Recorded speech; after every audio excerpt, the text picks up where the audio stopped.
Le Tour de Lombardie viendra comme tous les ans mettre un point final à cette saison 2013. C'est bien quand même de terminer par un monument comme le Tour de Lombardie. C'est la tradition.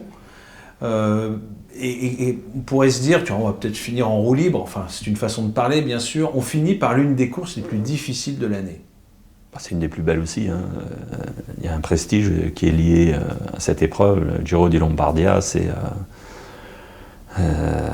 des endroits magnifiques, c'est la Madone des Ghisallo, c'est des endroits prestigieux qui ont été visités par les copies Bartali, Bobet, Merckx et d'autres encore pendant des dizaines d'années. Donc ça fait partie du prestige de notre sport. Et est-ce que c'est lui rendre service à cette course de la situer au bout de la ligne droite de cette saison ?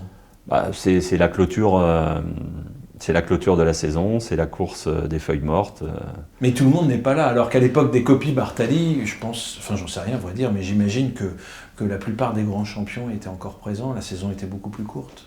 Elle était certes plus courte, mais je pense que le Giro de Lombardia a gardé une grande partie de son prestige quand même.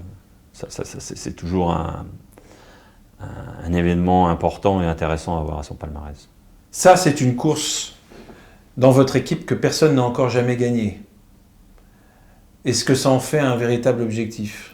Ça peut en être un, mais le problème c'est d'avoir des troupes encore suffisamment fraîches en fin d'année pour avoir de réelles ambitions à ce moment-là. Marc, à une époque, vous disiez que vous n'aviez pas forcément les coureurs pour gagner cette course. Et là, maintenant, vous nous dites qu'ils ne sont pas forcément frais.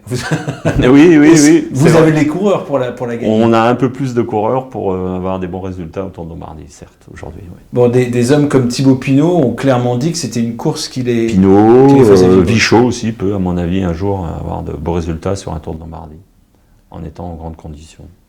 C'est quoi la Lombardie ? C'est les mêmes coureurs que vous aviez envoyés aux Ardennaises ? Ouais, c'est ce profil de coureurs qui passent bien les bosses, les petits cols, et qui ont une pointe de vitesse, mais c'est surtout de la fraîcheur qu'il faut en fin d'année.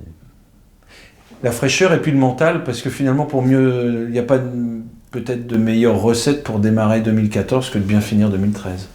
Oui, quand on finit la saison avec des satisfactions et des convictions affirmées, c'est toujours plus simple de passer un bon hiver.